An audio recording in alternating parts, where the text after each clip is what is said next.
the Daily Bread Devotions. Today's reflection with Pastor Jeff Elis Cupides. Brad Jeff, mabuhay ka. Go ahead. Good morning. Good morning, Brad Ted. Good morning, Cha. Good morning sa ating mga taga-subaybay.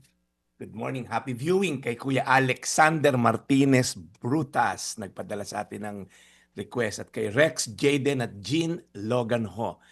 Tayo po ngayon ay nasa tema ng how to strengthen yung pamilya, yung pagsasama, yung relasyon. Pag-usapan natin ngayon po yung pananampalataya, yung faith, yung takot sa Diyos. Okay? Hindi lang po dapat sa simbahan ito natututunan, more so sa bahay po. Minsan kasi akala natin, okay na yan, dinadala ko sa simbahan yung anak ko pag linggo, sa kids ministry, or alam niyo yon, may youth gathering yung simbahan, or Bible study. Malaking tulong po ang simbahan, yes. Pero yung command po sa Biblia kasi na love the Lord your God with all your heart, with all your soul, with all your strength, binigay po yan sa mga magulang. At sabi nga po doon, ipasa mo yan sa susunod na henerasyon. Ang unang lugar po kung saan natututunan ang pananampalataya, hindi po sa stage, hindi sa pulpito, hindi sa tulad kong pastor, hindi sa tahanan. Incidentally po, no, yung mga recent news natin, nakakalungkot. Yung mga napapanood lang natin dati sa Amerika na nagbabarilan ng mga bata sa eskwelahan. Ngayon, nangyari na rin sa atin. So, sabi po sa Psalm 78 verse 4, we will tell the next generation the praiseworthy deeds of the Lord, His power, and the wonder He has done. Kaya sabi po, we will tell the next generation. Sa bahay po, mga bata, natututo sila, hindi lang sa sinasabi natin, kundi sa nakikita sa atin. Parang kaibigan ko, huwag ka magsisinungaling, Junjun, ha? Nung tumawag yung kumpare, tay, nahanap ka ni Ninong. Sabi mo, wala ako. Patay. Sa atin pa natutong magsinungaling.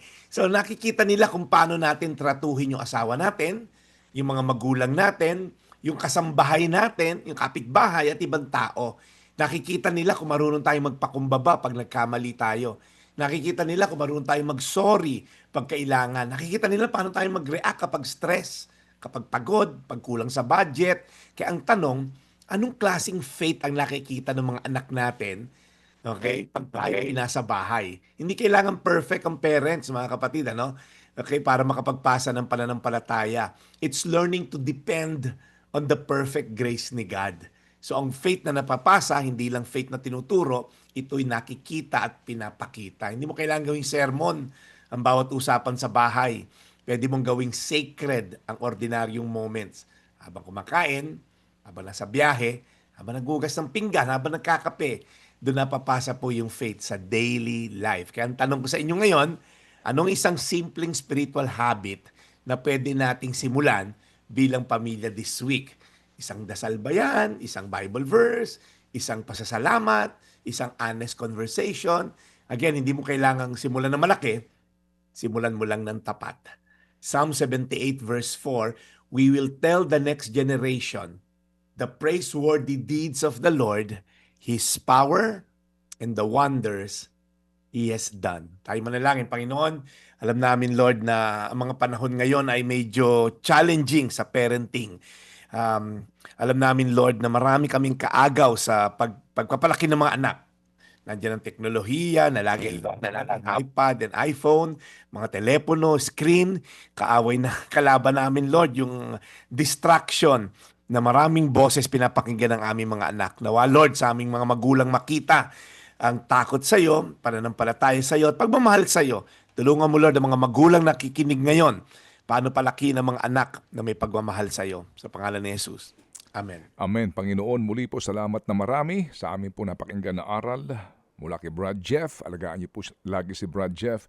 And Lord, nawa po ay aming maunawaan at matugunan ang aral na aming napakinggan this morning. In Jesus' name we pray. Amen. Amen. Amen. Sana nga. Siya nawa. Alright, Brad. Siya nawa. And tomorrow is Friday, so hey. Masyado mabilis sa mga ganapan, Brad Ted. Biyernes na naman. Oo. Di ba nga? Okay. Sige, so we'll catch you again tomorrow, Brad Jeff, and thank you very much. Yes, of course, Brad Ted. Lagi tayo handang maglingkod. Mamaya, ka-lunch natin ang isang miyembro ng simbahan sa Anchor Church po. Ting Sabado yan, alas 4. sa may Ellen Hotel po sa Annapolis. At kung gusto kayo naman po nasa internet, Pastor Jeff sa Facebook at sa YouTube, makikita-kita tayo lagi doon. Ito po yung Daily Brad, your daily dose of inspiration. Serving the people, Brad Jeff Eliscopides sa ating The Daily Brad. Mga kapatid, patuloy po kayong tumutok sa 105.9 True FM para sa totoong balita, impormasyon, music and entertainment. Mag-subscribe sa aming YouTube channel at podcast at sundan nyo kami sa Facebook, Instagram, X at TikTok sa True Network PH. Bisitahin din po ang aming official website, truefm.ph. At panoorin din kami sa True TV Signal, Channel 19. Kami po ang 105.9 True FM. Laging true sa'yo, kapatid.